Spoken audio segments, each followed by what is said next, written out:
Quería un poco empezar enseñándonos el estudio, que para mí ha sido un tema muy importante, el llegar a tener un estudio en el que se puede trabajar un poco en condiciones, ¿no? Es uno de los grandes retos que tiene el joven artista, es tener un espacio donde puede desarrollar su trabajo, y no solamente desarrollar su trabajo, sino también enseñar y mostrar su trabajo, ¿no?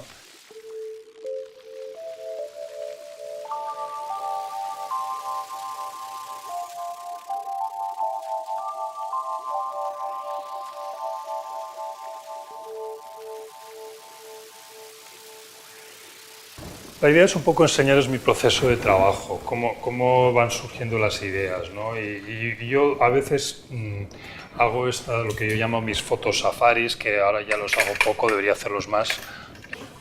Son salidas que hago buscando inspiración, buscando materiales nuevos, buscando ideas nuevas. Debería hacerlas más porque siempre que salgo encuentro maravillas. En una de estas salidas encontré un contenedor lleno de bombillas. Y esto es un poco como suele surgir el proceso. Encuentro algo que me enamora, que me cautiva. En este caso, todas estas bombillas fundidas en un centro de reciclaje. Yo voy mucho a los centros de reciclaje electrónico, puntos limpios, lugares donde de alguna forma acaba el residuo, y me parecieron que parecían casi como diamantes o conchas o algo muy valioso, ¿no? Y estos elementos normalmente los traigo al estudio y empiezo a jugar con ellos, ¿no? El recuperar esta idea del juego que teníamos todos de niños, ese placer por jugar con los materiales, por el placer mismo de trabajar con estos materiales y ver qué pasaba sin prejuicios. Pues eso es cuando sale mi mejor obra, cuando soy capaz de alguna forma de volver a ese estado infantil del juego, ¿no? Juego que en este caso me surgió esta pantalla que creé con todas estas bombillas que en los centros de reciclaje me iban ayudando a recopilar, y que poco a poco fui uniendo para crear este cortinaje. Es una pieza que finalmente presenté en el Reina Sofía, que se llama Palimpsesto. Hay una webcam dentro de esta pantalla de bombillas que recoge la silueta de una persona cuando se acerca a la obra. Y cuando se acerca a la obra, como veis, hay una proyección de un proyector que de alguna forma se convierte, es una especie ahí como de mancha luminosa que va siguiendo al público, le va siguiendo, la persona se mueve delante de ella, como veis esta persona que se mueve a izquierda y derecha, se convierte en una especie como de sombra lumínica del espectador, ¿no? La idea es que tú como persona que te acercas a esta obra estás reactivando la memoria de estas bombillas que una vez brillaron y cuando le da la proyección parece que se vuelven a encender otra vez, ¿no?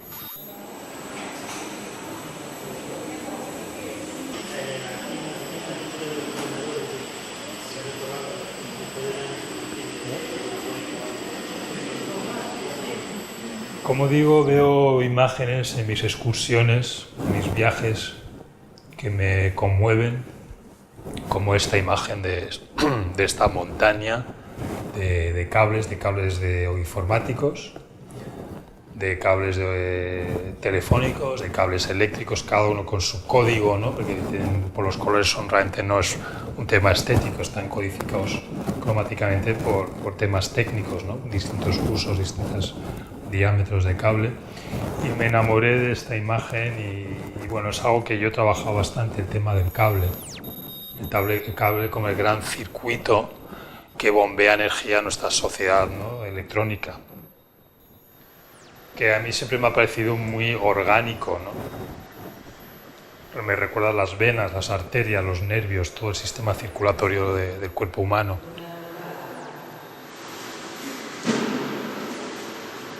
En el fondo es que nosotros hemos construido nuestro mundo tecnológico utilizando nuestros propios cuerpos como referentes, ¿no?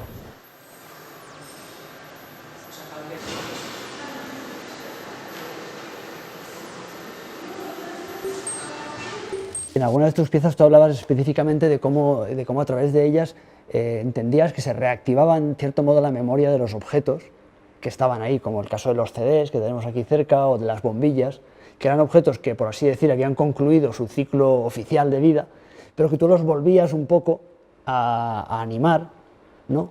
Con una actitud, no sé, un tanto casi diríamos amorosa o caritativa, ¿no?, hacia ese tipo de objetos. Yo te quería preguntar si tienes presente algún tipo de categoría estética de otras culturas. Estaba pensando pues, en Japón, en todo lo que es el wabi-sabi, es una categoría de los japoneses en la que de hecho trabajan con objetos de desecho y los reincorporan a la jardinería o a su paisajismo, incluso a sus entornos más o menos sagrados. ¿Tenías presente este tipo de categorías cuando hacías esto o es espontáneo?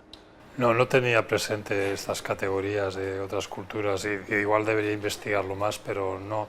En realidad es un tema casi emocional o emotivo, ¿no? Una atracción y compasión por objetos descartados que tienen una fecha de caducidad, igual que nosotros, y que quizás por eso me identifico mucho con ellos y quiero rescatarles del olvido, quiero darles una segunda oportunidad, ¿no? Y en ese sentido, pues yo me sobreidentifico casi a nivel animista, ¿no?, con estos objetos como si estuvieran vivos, como si tuvieran vida. Porque para mí muchas veces parece que están vivos, se comportan como si estuvieran vivos, parece que piensan, parece que se enfadan, se rompen, se estropean de la misma forma que nosotros también nos cabreamos, ¿no? Y sobre todo, como un artista que ya ha entrado en los años 40, ¿no?, empieza a plantearse lo rápido que pasa la vida. Empieza a darle un poco de vértigo también la obsolescencia del ser humano, que en el fondo estoy hablando no tanto de estos objetos, sino de mí mismo, como ser humano, que me hago obsoleto como hombre, como artista, como ciudadano.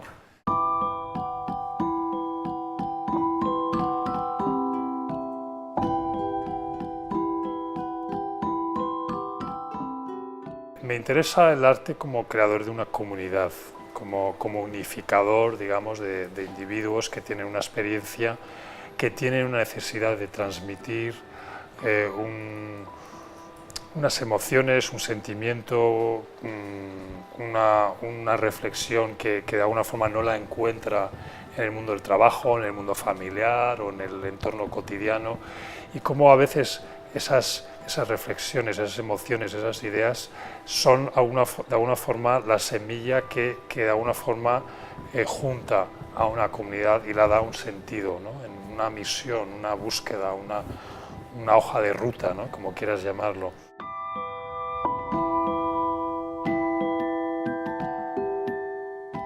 Los artistas tenemos que estar muy atentos a los pequeños accidentes que ocurren.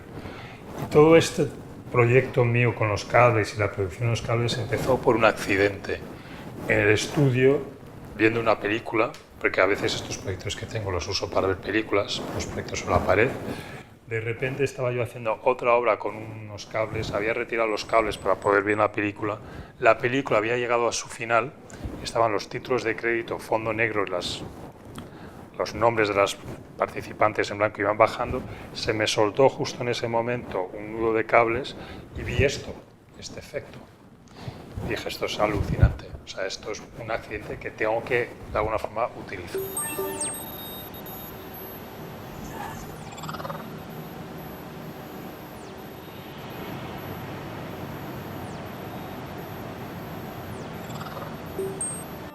Me parece que esa actitud de la que hablas, de ruptura, de alguna manera ser brusco y romper con cierta orden o cierta costra que recubre las cosas que tenemos, quizás se acerca un poco a la noción clásica de las vanguardias del extrañamiento. Hay que extrañar, hay que sacarlos de su contexto, quizás porque no son su contexto. De hecho, cuando tú sacas un objeto del contenedor, lo extrañas. A la vez es un acto brusco porque rompes una secuencia de reciclajes y de cadenas de transporte industriales, ¿no?, en que se van llevando las cosas a su despedazamiento y su destrucción, interrumpes ese proceso para devolver el objeto.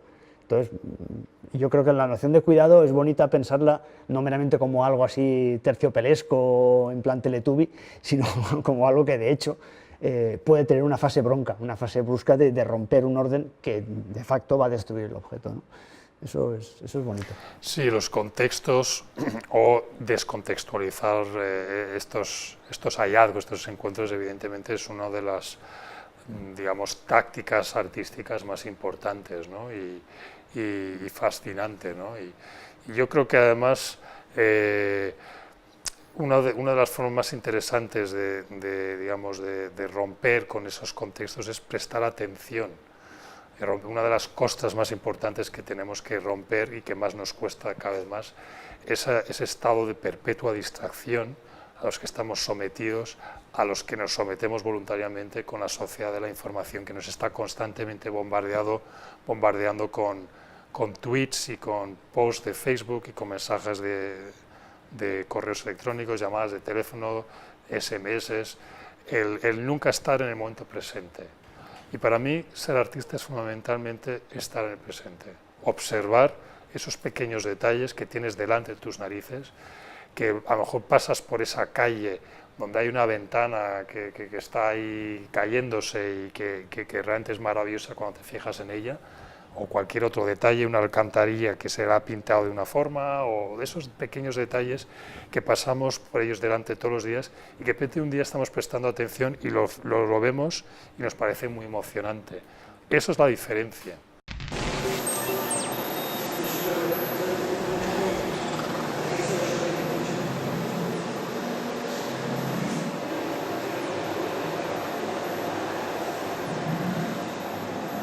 También para mí es muy importante unos pequeños detalles que se ven en el vídeo cuando se ven píxeles proyectados sobre la VHS. El píxel del videoproyector lo vamos a ver aquí, estos cuadraditos que se ven en los píxeles. Lo electrónico proyectándose sobre algo analógico, como es la banda magnética, que era una tecnología totalmente analógica. Es un poco el roce de un lenguaje con otro, que es lo que soy yo. Yo empecé con lo analógico y a mitad de camino me cambié a lo digital, ¿no? Entonces para mí es muy importante ese diálogo, esa conversación, es algo que estoy constantemente buscando. Y en ese sentido, con la aparición de la plataforma digital, de la televisión digital, aparecieron millones de televisiones antiguas de tubo catódico, todos a la basura. Y cuando uno va a estos sitios y ve los volúmenes, las montañas, casi que se quedan un paisaje, es muy impactante ver esto. Yo creo que es algo que deberíamos hacer todos, ir a estos sitios donde a una sociedad se la conoce por lo que tira, ¿no?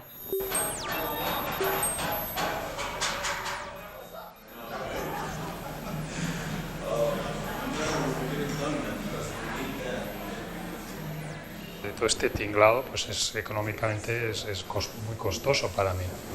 Y lo voy sacando, y entonces con encargos como este, que esto fue un encargo de unos coleccionistas que vieron a una de las obras estas de asalto, de estas proyecciones en fachada.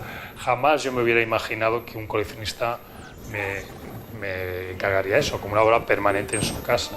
En este caso la obra empieza en el lavabo del cuarto de baño de invitados de la casa. Es una casa preciosa en el Viso, que se estaba reformando.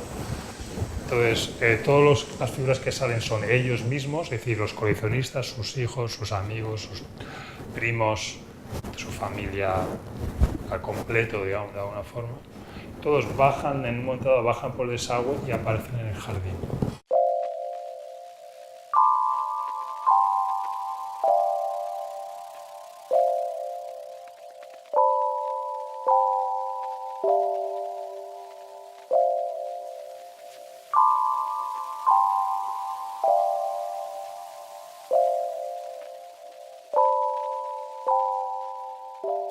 Yo veo cosas cuando leo la prensa, cuando estoy en internet, también hay gente que, a veces gente de mi equipo, Diego, Sofía, me mandan cosas y es como yo quiero hacer algo que se parezca a eso. Y no suelen ser cosas artísticas, suelen ser cosas de información, de las noticias, y las recorto y muchas veces todavía no sé exactamente qué quiero hacer o cómo quiero hacerlo, pero sí que hay esa especie como de impulso de ahí hay algo que yo quiero desarrollar. Y es luego, en un segundo momento, donde empiezo a meditar, a procesar, a pensar, a escribir sobre estas imágenes, que empiezo a entender un poco por qué esas imágenes me interesan, que quiero hacer con ellas, ¿no? Esto fue un poco las semillas de un proyecto que se llama Vórtices, que os lo voy a enseñar ahora en breve. Esta imagen en concreto me interesó mucho, estos niños que están flotando en el agua, rodeados totalmente de plástico. Esta niña que casi parece que está muerta, este niño que se va o parece que está nadando. Esa incertidumbre de personas que se convierten en un residuo más también me interesaba mucho.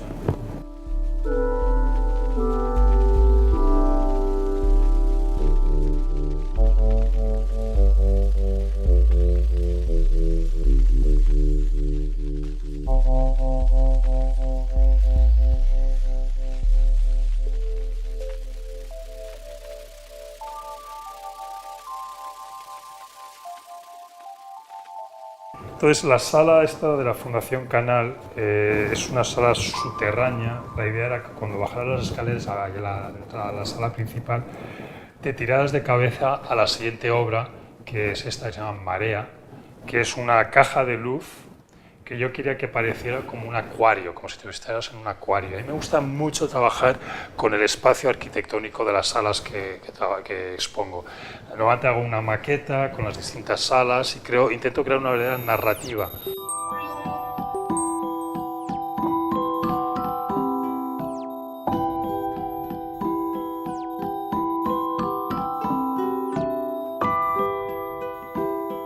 Todo mi trabajo ha sido un intento de romper con el formato tradicional de la imagen, tanto fotográfica como de vídeo. Es algo que me apasiona, fotos que ocupan toda una pared, pantallas que son escultóricas. ¿Por qué una pantalla tiene que ser rectangular y plana? ¿Por qué no puede ser una pantalla hecha con bombillas? ¿O por qué la pantalla no puede tener una forma curva? Entonces esto para mí ha sido una gran pasión. Y a través de una tecnología que se ha desarrollado aquí para el estudio, de unos LEDs totalmente flexibles, pues he conseguido hacer estas pantallas, como digo, totalmente flexibles.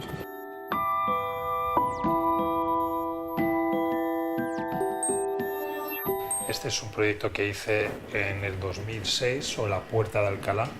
Fue el primer proyecto en espacio público que me concedieron. Yo desde hacía mucho tiempo que quería llevar mis proyectos al espacio público, ¿no? Y tuve que esperar bastante, pero ya una vez que consigues uno, luego te es más fácil conseguir otros.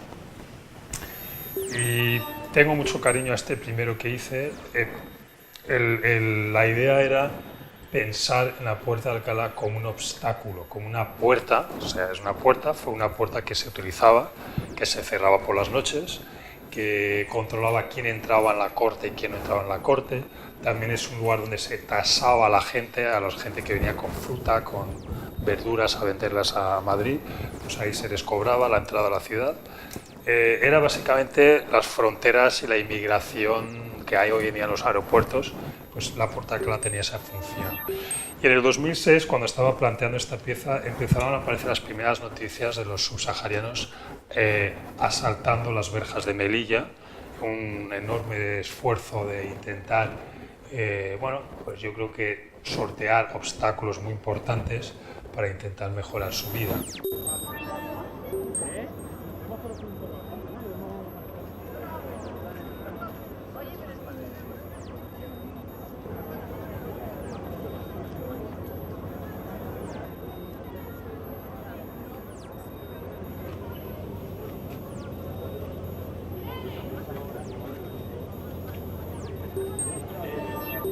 ¿Te has planteado vincular tu obra con determinados movimientos sociales? Por ejemplo, ahora en Estados Unidos, como sabes, hay campañas muy potentes contra el tema de las deportaciones de los latinos, que supuestamente Obama tenía que haber dejado de deportar a gente y no lo está haciendo. Entonces, este asalto, ¿se te ocurriría de alguna manera, o lo has hecho alguna vez, de vincularlo de algún modo, por sintáctico, por extraño que fuera, con movimientos sociales que de hecho se articularan con esta pieza para decir esto es lo que nosotros estamos diciendo? ¿Cómo lo verías? Sí me he planteado vincularlo a distintos eventos sociales y políticos, pero lo he descartado muy rápidamente. Es una opción personal, pero yo creo que el arte, yo después de mucha reflexión, he decidido que el arte para mí no es un contexto adecuado para hacer activismo social y político. Creo que hay otros lugares mucho más efectivos, mucho más directos y mucho más apropiados para hacer activismo social y político. Times Square estaría bien, es un buen sitio. Yo lo veo como... Y es que al final no puedo engañarme y para mí mi actividad artística es una actividad que hago con gran egoísmo. Lo hago fundamentalmente para mí. Intentar camuflar eso como algo que hago por los demás, creo que yo me sentiría un poco una estafa. Eso no quiere decir que mi trabajo se utilice y se haya utilizado en el pasado y espero que en el futuro para hacer una serie de reflexiones y que se haya utilizado incluso directamente para hacer ciertas campañas. Pero fundamentalmente yo reivindico el derecho a la creación como algo que se hace sin un fin claro, político, económico, etcétera, etcétera. Es decir, yo creo que eso es importante también y tiene que existir también.